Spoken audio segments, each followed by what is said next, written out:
ठीक है बच्चों, तो यहाँ पर हमारा जो न्यूक्लियोलस है इसके 4 पार्ट्स हैं। कौन कौन से पार्ट्स हैं? अमॉर्फस मैट्रिक्स है, ग्रैनुलर रीजन है, फाइब्रिलर रीजन है और क्रोमैटिन पार्ट है। ठीक है, अब ये लाई कहाँ करता है? ये हमारे न्यूक्लियस के अंदर लाई कर रहा है, तो ये हमारे क्रोमैटिन जो मटेरियल है वहां पर किसी स्पेसिफिक रीजन में अटैच रहता है। कौन? न्यूक्लियोलस। ठीक है, और ये है कैसा? नेकेड है, राउंडेड है और इरेगुलर बॉडी है। ठीक है, नेकेड क्यों कहा है इसको? क्या इसके ऊपर कोई मेम्ब्रेन प्रेजेंट होती है? नहीं, मेम्ब्रेन नहीं प्रेजेंट होती। अगर आप इस स्ट्रक्चर को देखिए जो डायग्राम है उसमें, ठीक है, तो यहाँ पर हमें दिख रहा है कि ग्रैन्यूल से बना हुआ है। ठीक है, ग्रैन्यूल्स के ऊपर यहाँ पर मुझे कोई मेम्ब्रेन नहीं दिखाई देती। ठीक है, इसलिए से कहा गया कि नेकेड स्ट्रक्चर है। राउंडेड होता है या इरेगुलर भी हो सकता है। लोकेशन कहाँ होती है? क्रोमैटिन मटेरियल से अटैच रहता है। ठीक है, अब इसके थोड़े से पार्ट्स को हम देख लेते हैं। तो मैट्रिक्स तो आप जानते हैं। ठीक है, अमॉर्फस स्टेट आप जानते हैं। ठीक है, अमॉर्फस एक स्टेट होती है, वैसे ही हमारा अमॉर्फस मैट्रिक्स है। मैट्रिक्स है ये जो इसके अंदर लाई कर रहा है। यहाँ पर जो हमारा मैट्रिक्स है उसके बारे में बात करिए, तो यहाँ पर मैट्रिक्स जो है वो अमॉर्फस स्टेट में। ठीक है, अब दूसरी चीज देख लेते हैं, ग्रैनुलर रीजन। तो आउटर जो पार्ट है, ठीक है, न्यूक्लियोलस का जो आउटर पार्ट है ये किसकी फॉर्म में है? ग्रैन्यूल्स की फॉर्म में। तो ठीक है, ये वाला जो रीजन होता है ये पेरिफेरल एरिया यानी आउटर साइड पे लाई कर रहा है। कौन सा रीजन? हमारा ग्रैनुलर रीजन। ठीक है, तो यहाँ पे हमें देखने भी मिल रहा है कि ग्रैन्यूल्स हैं। ठीक है, छोटे छोटे छोटे छोटे टुकड़े यहाँ पे दिख रहे हैं आपको। ठीक है, तो ये क्या है? हमारे ग्रैन्यूल्स हैं। ठीक है, इसलिए इसको बोल दिया ग्रैनुलर रीजन। ठीक है, अब दूसरा रीजन कौन सा है? Fibrillar region. ठीक है, अब फाइब्रिलर रीजन जो है वो यूजुअली सेंट्रल पार्ट में हमारा लोकेटेड रहता है। ठीक है, अब यहाँ पर क्या प्रेजेंट होने वाला है? फाइब्रिलर वर्ड किसको रिप्रेजेंट करता है? फाइबर्स को। तो यहाँ पर भी फाइबर्स आपके जो हैं वो लोकेटेड रहेंगे और यहाँ पर आपको प्रोटीन भी मिल जाएंगे। कौन से प्रोटीन? Ribo nucleic protein. ठीक है, तो वो भी हमारे सेंटर में लाई करते हैं। ठीक है, कहाँ पर? फाइब्रिलर रीजन में। और ये कहाँ पर प्रेजेंट होता है? सेंट्रल पार्ट पे। ठीक है, तीसरा पार्ट जो है क्रोमैटिन पार्ट है। तो इसकी जो पेरीफेरी पार्ट पे ये क्रोमैटिन मटेरियल से अटैच है, उसी पार्ट को हम क्रोमैटिन पार्ट कहते हैं। ठीक है, तो ये 3 पार्ट है हमारे बेसिकली, और चौथा हमारा जो मैट्रिक्स है वो प्रेजेंट होता है हमारे न्यूक्लियोलस में। ठीक है, आई होप ये स्ट्रक्चर ऑफ न्यूक्लियोलस सबको क्लियर हो गया होगा। तो चलिए हम आगे बढ़ते हैं हमारे नेक्स्ट फंक्शन की तरफ, जो है न्यूक्लियस का फंक्शन। ठीक है, क्योंकि हमने सारे के सारे न्यूक्लियस के फंक्शन है वो हमारे फाउंडेशन में डिस्कस कर लिए थे। ठीक है, जो एक फंक्शन रह गया है वो है कि ये जेनेटिक वेरिएशन डेवलप करने में हेल्प करता है, जो कि इवोल्यूशन में कंट्रीब्यूट करने वाले हैं। ठीक है, तो हमने बात की थी एक वर्ड की, स्पेसिएशन की। ठीक है, स्पेसिएशन क्या होता है? ये वर्ड की बात की थी। स्पेसिएशन, या तो डीएनए के अंदर कोई भी पर्टिकुलर चेंज आ जाए, म्यूटेशन आ जाए, ठीक है, या रिकॉम्बिनेशन बन जाए, इस बारे में हम बात कर चुके हैं। तो ये दोनों ही चीजें, ठीक है, एक तो क्या हो रहा है, या तो म्यूटेशन आ रहा है या तो रिकॉम्बिनेशन बन रहा है। ठीक है, इसकी वजह से जो मेन पॉपुलेशन है, एक स्पीसीज है, उसका मेन एक आपका जो कैरेक्टरिस्टिक्स है, ठीक है, उसके अंदर क्या डेवलप हो रहे हैं? जेनेटिक वेरिएशन डेवलप हो रहे हैं। जीन के बेस पे क्या हो रहे हैं? वेरिएशन डेवलप हो गए। अब जेनेटिक लेवल पे वेरिएशन डेवलप हो चुके हैं, तो अब ये चेंजेस क्या रिवर्स हो सकते हैं? नहीं हो सकते। ठीक है, और ऐसे ही जेनेटिक वेरिएशन जब बहुत सारे एक्यूमुलेट हो जाते हैं तब एक स्पीसीज से दूसरी स्पीसीज का जनरेशन हो जाता है, और इसी को हम क्या बोलते हैं? स्पेसिएशन। तो हमारे जो इवोल्यूशन हुआ है, ठीक है, इवोल्यूशन में क्या हुआ? एक स्पीसीज से दूसरी स्पीसीज का ही तो डेवलपमेंट हुआ है ना। तो यहाँ पर जो इवोल्यूशन हुआ है उसमें डीएनए ने बहुत इंपॉर्टेंट रोल प्ले किया। और डीएनए प्रेजेंट कहाँ होता है? न्यूक्लियस के अंदर। तो न्यूक्लियस के अंदर जो डीएनए प्रेजेंट है उसके अंदर म्यूटेशन आ रही थी और क्या हो रहा था? रिकॉम्बिनेशन हो रहा था, जिसकी वजह से जेनेटिक लेवल में किसी भी स्पीसीज में क्या हो गए? चेंजेस आ गए, वेरिएशंस आ गए। ठीक है, और ये वेरिएशन जब बहुत सारे एक्यूमुलेट हो जाते हैं एक पर्टिकुलर ग्रुप में, तो वहां पर क्या होता है? स्पेसिएशन होता है, एक स्पीसीज से दूसरे स्पीसीज का जनरेशन। ठीक है, स्पेसिएशन स्पीसीज का बनना, ये थोड़ा सा इस बात पे हम थोड़ा सा डिस्कस कर लेते हैं कि एक स्पीसीज से दूसरी स्पीसीज बन गई, ये हम कब आइडेंटिफाई करेंगे? वैसे तो हम इसको डाइवर्सिटी में दोबारा पढ़ेंगे। ठीक है, तो स्पीसीज जो हमारी है, ठीक है, उसमें हमारी जो स्पीसीज है उसमें क्या है कि जब भी एक ग्रुप ऑफ ऑर्गेनिज्म, या मैं इसको बोल देती हूँ पॉपुलेशन, ठीक है, तो यहाँ पर हमारी जो पॉपुलेशन है, ठीक है, ग्रुप ऑफ ऑर्गेनिजम्स है, ठीक है, अब इनमें क्या होगा? जब जेनेटिक वेरिएशंस बहुत ज्यादा एक्यूमुलेट हो गए, तो जब भी हम स्पीसीज को डिफाइन करते हैं तो हम ऐसे ग्रुप ऑफ ऑर्गेनिजम्स को वहां पर इंक्लूड करते हैं जो कि नेचुरल एनवायरनमेंट में रिप्रोड्यूस कर सकते हैं। ठीक है, जो नेचुरल एनवायरनमेंट में रिप्रोड्यूस कर ले उनको हम एक स्पीसीज को बोलते हैं कि वो सारे के सारे ऑर्गेनिज्म एक स्पीसीज के ऑर्गेनिजम्स हैं। ठीक है, अब जब इसी पॉपुलेशन से एक ऐसी पॉपुलेशन डेवलप हो जाए, ठीक है, न्यू पॉपुलेशन ऐसी डेवलप हो गई जो इस पर्टिकुलर पॉपुलेशन से रिप्रोडक्टिवली आइसोलेट हो जाती है, यानी कि इस पॉपुलेशन का कोई ऑर्गेनिज्म अगर पुरानी पॉपुलेशन के किसी ऑर्गेनिज्म के साथ में मीटिंग करता है, रिप्रोड्यूस करने की कोशिश करता है, तो वो नेचुरल एनवायरनमेंट में ऑफस्प्रिंग को प्रोड्यूस नहीं कर पाएगा। ठीक है, वहां पर नेचुरल वे में रिप्रोडक्शन नहीं होगा। ठीक है, तो यहाँ पर जो हमारी ओल्ड पॉपुलेशन से न्यू पॉपुलेशन बनी और इस तरीके से अलग हो चुकी है पुरानी पॉपुलेशन से कि अब ये उनके साथ में रिप्रोडक्शन फॉलो ही नहीं कर सकती, रिप्रोडक्शन शो ही नहीं कर सकती, अब ये रिप्रोडक्टिवली आइसोलेट हो गई है। तो ये जो जो दो पॉपुलेशन हैं वो एक्चुअली क्या बना चुकी हैं? दो अलग अलग स्पीसीज बना चुकी हैं। आई होप ये जो एग्जाम्पल है वो सबको क्लियर हो गया होगा, और इसके साथ ये पॉइंट भी कि हमारा जो जेनेटिक वेरिएशंस हैं, ठीक है, जो कि इवोल्यूशन लाने में हेल्प कर रहा है, ठीक है, उसमें न्यूक्लियस बहुत इंपॉर्टेंट रोल प्ले करता है।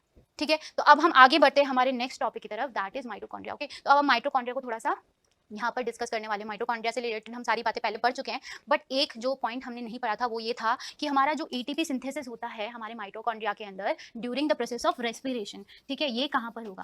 इसकी साइट ऑफ जनरेशन कहाँ पर है, तो यहाँ पर हमारा जो एटीपी सिंथेसिस हो रहा था वो किसकी हेल्प से हो रहा था, ऑक्सीजोम की हेल्प से, ठीक है। तो आपके ऑक्सीजोम्स, ठीक है,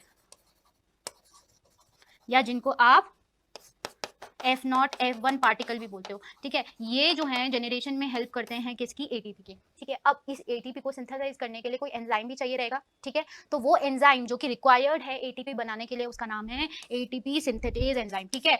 और ये एंजाइम लोकेटेड कहाँ होता है, हमारी माइटोकॉन्ड्रिया की इनर मेम्ब्रेन में, ठीक है। तो ये एंजाइम जो है हमारी माइटोकॉन्ड्रिया की इनर मेम्ब्रेन में लोकेटेड है, ठीक है। तो दोनों चीजें याद रखनी है, ठीक है, दोनों के बीच में कंफ्यूज नहीं होना है, कौन कौन सी चीजों के बीच में कंफ्यूज नहीं होना है, एक तो ऑक्सीजोम और हमारी एटीपी सिंथेटेज, ठीक है, दोनों चीजें अलग अलग है। एक तो पार्टिकल है ना, जो कि कहाँ पे अटैच्ड है, क्रिस्टी पे अटैच्ड है, इनर मेम्ब्रेन की जो फोल्डिंग पड़ी हुई थी हमारे माइटोकॉन्ड्रियल स्पेस में, ठीक है, जो मैट्रिक्स है हमारा उसके अंदर लोकेटेड है ऑक्सीजोम्स, ठीक है। और ऑक्सीजोम्स जो हैं वो हमारे किस में हेल्प कर रहे हैं, ऑक्सीजोम्स यहाँ के जिसको बोल रहे हैं आप F1 F0 पार्टिकल, ठीक है, ये किसमें हेल्प कर रहे हैं, हमारे एटीपी सिंथेसिस में, ठीक है। तो एटीपी सिंथेसिस करते हैं हमारे F1 F0 पार्टिकल्स, ठीक है, और किसकी हेल्प से करते हैं, किसी ना किसी एंजाइम की हेल्प से करते हैं। तो वो एंजाइम जो है उसका नाम है एटीपी सिंथेटेज एंजाइम, ठीक है, और ये लोकेट कहाँ कर रही है, हमारी माइटोकॉन्ड्रिया की इनर मेम्ब्रेन के अंदर, ठीक है। तो एंजाइम का लोकेशन याद रखना है, बहुत इंपॉर्टेंट है ना, इसको हम स्टार मार्क कर देते हैं। तो ये बहुत इंपॉर्टेंट है, हमारी जो एटीपी सिंथेटेज एंजाइम है वो लोकेट कहाँ करती है, हमारी इनर मेम्ब्रेन में, माइटोकॉन्ड्रिया की इनर मेम्ब्रेन में, ठीक है। और वो किसके जनरेशन में हेल्प कर रही है, एटीपी की, that is the energy currency. और पार्टिकल का नाम कौन था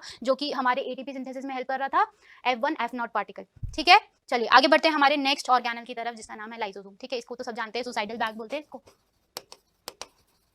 ठीक है। अब इसका ओरिजिन समझ लेते हैं कैसे बना होगा ये, ठीक है। तो ऑल्दो हमने पढ़ा हुआ है कि हमारा जो एंडोप्लाज्मिक रेटिकुलम है वो क्या बनाएगा, एंजाइम बनाएगा, ठीक है। एंजाइम बनाई उसने और वो एंजाइम हमारे गोल्गी एपरेटस के जो हमारा सिस फेस होता है वहां पर जाके फ्यूज करती है, ठीक है। कौन से फेस पर फ्यूज करेगी, सिस फेस पर, ठीक है। अब यहाँ से ये वेसाइकल ट्रांसफर होते होते कहाँ पहुंच जाएगी, हमारे गोल्गी अपरेटस के ट्रांसफेस पर। कहाँ से आई है ये, एंडोप्लाज्मिक रेटिकुलम में, रफ एंडोप्लाज्मिक रेटिकुलम में ये सिंथेसाइज हुई। Rough endoplasmic reticulum protein synthesis का काम करता है, तो एंजाइम भी कहाँ बनेगी, रफ एंडोप्लाज्मिक रेटिकुलम में। वहां से ये वेसाइकल की फॉर्म में कहाँ पर आएगी, सिस फेस पर, ठीक है, जो हमारा जो सिस फेस है गोल्गी अपरेटस का वहां पर आएगी, ठीक है, और वहां फ्यूज हो जाएगी और फिर वहां से ट्रांसफर होते होते कहाँ जाएगी, ट्रांसफेस की तरफ, ठीक है। अब यहाँ ट्रांसफेस से जब ये प्राइमरी वेसाइकल के फॉर्म में एंजाइम्स जो हैं जो कि लाइसोसोम बनाने वाली हैं वो निकलते हैं वहां से, तो जो पहली बॉडी बनाते हैं उसका नाम है प्राइमरी लाइसोसोम, ठीक है।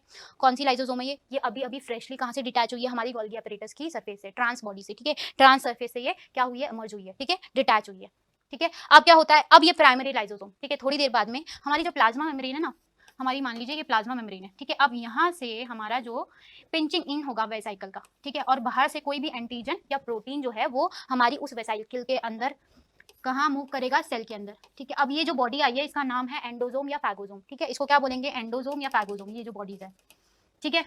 अब ये जो दो बॉडीज हैं जिनको हम एंडोसोम बोल रहे हैं या फैगोसोम बोल रहे हैं, ये हमारे प्राइमरी लाइसोसोम के साथ क्या कर गई, फ्यूज कर गई, ठीक है। तो फ्यूज करने के बाद में हमारा कौन बनता है, सेकेंडरी लाइसोसोम, ठीक है। अब यहाँ पर थोड़ा सा ट्विस्ट आने वाला है, एक फंक्शन जो है वो यहाँ पर मिसिंग है, एक बॉडी मिसिंग है, जो हमारा टर्शियरी लाइसोसोम होता है या जिसको हम रेजिडुअल बॉडी बोल देते हैं, ठीक है। अभी समझेंगे सबका फंक्शन है ना। तो यहाँ पर हमारा थर्ड फॉर्म जो है वो कौन हो गया, टर्शियरी लाइसोसोम या रेजिडुअल बॉडी, और उसके बाद में हमारा ऑटोफेजिक वैक्यूल, ये फोर्थ फॉर्म है। तो हमारा लाइसोसोम कितनी फॉर्म्स में लाई कर रहा है, 4 फॉर्म्स में। कहाँ कहाँ पर है वो फॉर्म्स, एक तो प्राइमरी लाइसोसोम है, ठीक है, उसके बाद सेकेंडरी लाइसोसोम है, ठीक है, उसके बाद है हमारे पास में टर्शियरी लाइसोसोम या रेजिडुअल बॉडी, और फोर्थ है हमारे पास में ऑटोफेजिक वैक्यूल, ठीक है। अब इनका फंक्शन समझ लेते हैं। तो जब हमारा एंडोप्लाज्मिक रेटिकुलम से एंजाइम आया है, ठीक है, तो वो एंजाइम क्या एक्टिव फॉर्म में है, क्या वो एक्टिव फॉर्म में, यानी कि क्या वो डाइजेस्ट कर सकता है सेल के कंपोनेंट्स को, अभी तक नहीं, यानी primary lysosome actually active form नहीं है, ठीक है। कब एक्टिव होगा वो, जब वो हमारे फैगोसोम के साथ एंडोसोम के साथ फ्यूज करेगा, यानी कि क्या सेकेंडरी लाइसोसोम एक्टिव है वहां पर, क्या एंजाइम्स एक्टिव फॉर्म में है, हाँ जी बिल्कुल एक्टिव फॉर्म में है। ऐसा क्यों हुआ होगा, ऐसा क्या हुआ वहां पर कि वो एक्टिव हो गए, तो इसको थोड़ा सा समझते हैं। यहाँ पर जो एंडोसोम या फैगोसोम आ रहे बच्चे, ये दोनों जो हैं ये कैरी कर रहे हैं एसिडिक मीडियम, क्या कैरी कर रहे हैं, एसिडिक मीडियम। अब यहाँ पर हमारी जो कहानी में ट्विस्ट आया वो ये है कि हमारी जो एंडोप्लाज्मिक रेटिकुलम से एंजाइम्स आ रही थी, ठीक है, जो हमारे लाइसोसोम में एक्टिव होने वाली थी, उनको फंक्शन करने के लिए एसिडिक मीडियम चाहिए, ठीक है। तो जब तक एसिडिक मीडियम मिलेगा नहीं तब तक वो एक्ट करेंगी नहीं। तो एसिडिक मीडियम उन्हें मिला कहाँ पर, सेकेंडरी लाइसोसोम में, क्योंकि फ्यूजन हो गया फैगोसोम का प्राइमरी लाइसोसोम से, ठीक है। तो अब समझ में आया कि हमारा जो सेकेंडरी लाइसोसोम है वो फंक्शनल क्यों होगा, क्योंकि वहां पर फ्यूजन हो चुका है प्राइमरी लाइसोसोम का फैगोसोम के साथ में, जो कि एक्चुअली एसिडिक था, ठीक है, एसिडिक था, तो यहाँ पर क्या है, यहाँ पे एक्टिव हो जाएंगे एंजाइम्स, ठीक है। अब यहाँ पर जब इस पर्टिकुलर लाइसोसोम में कोई भी पर्टिकुलर रेजिडुअल बॉडी, सपोज कर लो आपकी डीजेनरेटेड सेल ऑर्गेनल्स जो हैं उनको क्या कर लेगा, एनगल्फ कर लेगा, तो वो जब डाइजेस्ट हो जाती है, तो ऐसा लाइसोसोम जिसके अंदर डाइजेस्टेड सेल ऑर्गेनल्स जो हैं उनकी डेब्रीज पड़ी रहती हैं, तो उसको हम रेजिडुअल बॉडी बोलते हैं, ठीक है। तो यहाँ पर रेजिडुअल बॉडी कैसे फॉर्म हुई है, कोई ऐसा लाइसोसोम था जिसमें एक्टिवेटेड एंजाइम्स थी और वहां पर सेलुलर डेब्रीज डाइजेशन स्टार्ट कर दिया है, ठीक है। अब क्या हुआ है, ऑटोफेजिक वैक्यूल का फॉर्मेशन होगा, कैसे होगा वो जानते हैं। देखिए प्राइमरी लाइसोसोम है, तो यहाँ पर अगर बहुत सारे सेल के कंपोनेंट्स हो जो कि डीजेनरेटेड होने वाले हो या डीजेनरेट हो रहे हो, ठीक है, तो वहाँ पे बहुत सारे प्राइमरी लाइसोसोम, ठीक है, अलॉन्ग विद द फैगोसोम एक साथ क्या हो जाते हैं, फ्यूज हो जाते हैं, ठीक है, विदाउट यहाँ पर सेकेंडरी लाइसोसोम बना, तो यहाँ पर एक ही हमारा प्राइमरी लाइसोसोम फैगोसोम के साथ में क्या हुआ है, फ्यूज हुआ है। लेकिन जब हमारा ऑटोफेजिक वैक्यूल बनेगा तो वहाँ पर बहुत सारे प्राइमरी लाइसोसोम जो है वो एक साथ क्या कर गए, फ्यूज कर गए, और वहाँ पर हमारा फैगोसोम भी आ चुका है, तो एसिडिक मीडियम जो है वो भी प्रोवाइड हो जाएगा, ठीक है। तो वहाँ पर एक वैक्यूल फॉर्म हुआ है जहाँ पर आपका नाम है ऑटोफेजिक वैक्यूल, यानी कि इस वैक्यूल के अंदर जो भी जाएगा वो सारा का सारा सामान क्या हो जाएगा, डाइजेस्ट हो जाएगा। अब वो सेल का कंपोनेंट हो, ठीक है, चाहे वो एंटायर सेल हो, अगर वो इसके अंदर चला गया यानी ऑटोफेजिक वैक्यूल के अंदर चला गया तो वो डाइजेस्ट हो जाएगा, ठीक है। आई होप लाइसोसोम की 4 डिफरेंट फॉर्म सबको समझ में आई होंगी। तो चलिए अब हम बात कर लेते हैं हमारे लाइसोसोम के बारे में ही, ठीक है। तो इसको डिस्कवर किसने किया था, इसको डिस्कवर किया था क्रिश्चियन डी डवे ने, ठीक है, 1955 में, ठीक है। अकरेंस देख लेते हैं, तो सारे के सारे हमारे जो most of the animal cells हैं वहां पर ये प्रेजेंट होता है, ठीक है, और कुछ जो मेरिस्टेमेटिक सेल्स हैं, है ना, वहां पर भी प्रेजेंट होता है। हम प्लांट्स में जब पढ़ेंगे टाइप्स ऑफ टिश्यू, तो वहां पर हम पढ़ेंगे टिश्यू 2 तरह के हैं, एक तो कुछ जो डिवाइड कर रहे हैं जिनके पास में कैपेसिटी है डिवीजन की, और जो लूज कर चुके हैं, तो जो कैपेसिटी रखते हैं डिवीजन की उनको बोलते हैं मेरिस्टेमेटिक टिश्यू। तो उसी टिश्यू में प्रेजेंट सेल्स की बात कर रहे हैं, मेरिस्टेमेटिक सेल्स। अब क्या सारे प्लांट्स में मेरिस्टेमेटिक सेल्स में ये प्रेजेंट है, नहीं, कुछ ही पर्टिकुलर प्लांट्स में ये मेरिस्टेमेटिक सेल्स के अंदर प्रेजेंट होते हैं, ठीक है। तो ये प्रेजेंट तो कहाँ कहाँ पर है, कुछ हमारे मेरिस्टेमेटिक सेल्स के अंदर जो कि प्लांट्स में पाए जाते हैं, उसके अलावा मोस्ट ऑफ द एनिमल्स में ये प्रेजेंट है, ठीक है। अब एब्सेंट कहाँ कहाँ होते हैं, तो ये बैक्टीरिया के अंदर एब्सेंट है, ठीक है। उसके अलावा हमारी मैमिलियन एरिथ्रोसाइट्स है जिसको हम बोल देते हैं आरबीसी, रेड ब्लड सेल्स के अंदर भी ये एब्सेंट होते हैं। हमारी मैमिलियन आरबीसीज में मोस्टली सारी की सारी सेल ऑर्गेनल्स क्या है, एब्सेंट है, तो ये भी एब्सेंट होते हैं, ठीक है। अब देख लेते हैं इसका स्ट्रक्चर, ठीक है।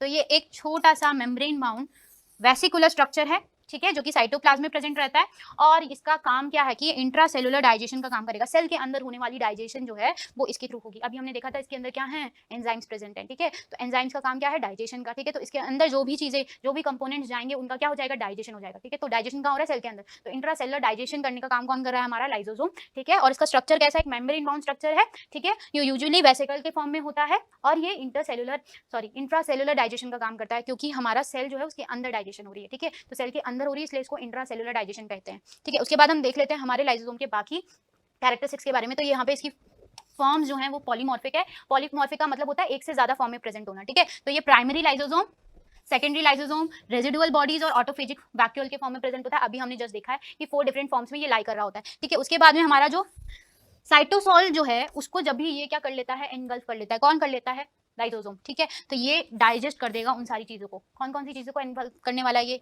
या तो कोई फॉरेन मटेरियल हमारी सेल के अंदर चला गया, या वर्न आउट सेल ऑर्गेनल्स हैं जो डीजेनरेट हो रही है, जो खराब हो चुकी हैं, ऐसी ऑर्गेनल्स अगर इस पर्टिकुलर लाइसोसोम के अंदर चली जाए, ऑटोफेजिक वैक्यूल के अंदर चली जाए, तो उनका क्या हो जाएगा, डाइजेशन हो जाएगा। उसके अलावा हमारे सेल के अंदर कोई भी बैक्टीरिया, कोई भी पैथोजन अगर एंटर करता है तो उसका भी डाइजेशन कौन कर जाएगा, हमारा ऑटोफेजिक वैक्यूल यानी कि लाइसोसोम ही, ठीक है। आई होप ये पॉइंट सबको क्लियर हो चुका है, ठीक है। तो बढ़ते हैं नेक्स्ट पॉइंट की तरफ, जो कि कहता है कि लाइसोसोम जो है उसके पास इतनी ज्यादा स्ट्रॉन्ग डाइजेस्टिव एंजाइम्स हैं कि ये सेल की सारे कंपोनेंट्स, चाहे वो प्रोटीन हो, कार्बोहाइड्रेट्स हो, लिपिड हो या न्यूक्लिक एसिड हो, इन सबको डाइजेस्ट कर सकते हैं। यानी सेल के अंदर जो भी कंपोनेंट प्रेजेंट है, स्ट्रक्चरल ऑर्गेनाइजेशन में कौन कौन प्रेजेंट है, प्रोटीन प्रेजेंट है, लिपिड प्रेजेंट है, डीएनए जो है वो एक न्यूक्लिक एसिड है, आरएनए न्यूक्लिक एसिड है। तो सेल की सारी कंपोजिशन को डाइजेस्ट करने के लिए यहाँ पर एंजाइम्स प्रेजेंट होती हैं, ठीक है। इसके अंदर लाइसोसोम के अंदर तो बहुत ज्यादा स्ट्रॉन्ग डाइजेस्टिव एंजाइम्स जो हैं वो लाई करती हैं, ठीक है। तो यहाँ पर हमारा जो डाइजेशन हो रहा है लाइसोसोम के अंदर, ठीक है, ये बैक्टीरिया को भी डाइजेस्ट कर जाएगा by the process of phagocytosis. Phagocytosis का हम फंक्शन पहले पढ़ चुके। फैगोसाइटोसिस कहाँ पे और हो रहा था, हमने पढ़ा था अमीबा जब अपना डाइजेशन करता है,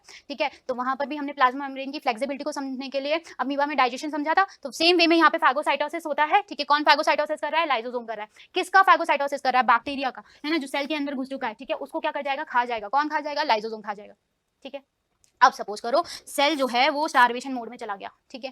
सेल स्टारवेशन मोड में चला गया, अब उसे लाइफ प्रोसेसेस, अपने जो बेसिक मेटाबॉलिक रिएक्शंस हैं उनको कैरी आउट करने के लिए रॉ मटेरियल नहीं मिल रहा।